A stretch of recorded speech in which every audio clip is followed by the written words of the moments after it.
انسان کی خواہشات کا پیالہ کیوں نہیں بھرتا؟ کیونکہ اس میں ناشکری کے سوراخ ہوتے ہیں۔ کچھ نیکیاں ایسی بھی ہونی چاہیے جن کا اللہ کے سوا کوئی گواہ نہ ہو۔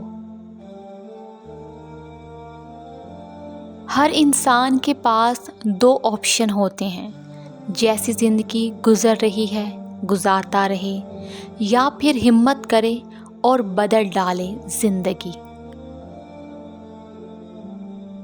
چالاکی اور دھوکے کی فکر مت کرو۔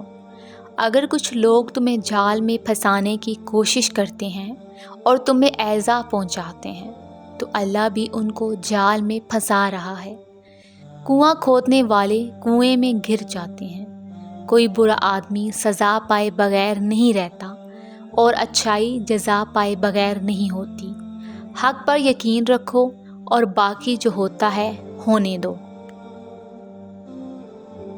عمر کی اونچائیاں چڑھتا ہوا آدمی یہ بھول جاتا ہے کہ اصل میں وہ اتر رہا ہے زینہ زینہ 2 گز زمین میں۔ بعض دفعہ لڑائی جھگڑے سے 1-2 قدم پیچھے ہٹ کر تباہی روکی جا سکتی ہے۔ حضرت علی علیہ السلام نے فرمایا، دوست کے ساتھ اس نمک کی طرح رہو جو کھانے میں دکھائی نہیں دیتا لیکن اگر نہ ہو تو اس کی کمی بہت محسوس ہوتی ہے۔ جنہوں نے اللہ سے تعلق کا مزہ چکھ لیا وہ یہ کہنے پہ مجبور ہو گئے، اللہ نہیں تو کچھ بھی نہیں۔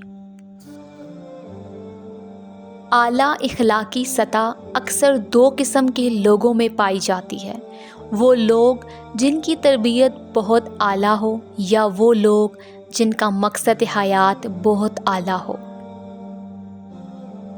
سب سے خوبصورت اور صاف زبان رویوں کی ہوتی ہے۔ کچھ کہنا سننا بھی نہیں پڑتا اور ساری بات سمجھ میں آ جاتی ہے۔ کمزور لوگ بدلہ لیتے ہیں، مضبوط لوگ معاف کرتے ہیں اور سمجھدار لوگ نظر انداز کرتے ہیں۔ کوئی مال میں خوش ہے، کوئی صرف دال میں خوش ہے۔ خوش نصیب ہیں وہ لوگ جو ہر حال میں خوش ہیں۔ تیرے اندر باہر سارا مٹی کا سامان، خود پہ کرے مان واہ رے انسان۔ اگر آپ کو یہ ویڈیو اچھی لگی ہے تو ویڈیو کو لائک کریں، چینل کو سبسکرائب کریں۔ تو ملتے ہیں اپنی نیکسٹ ویڈیو میں۔ اپنا خیال رکھیے گا۔ اللہ حافظ۔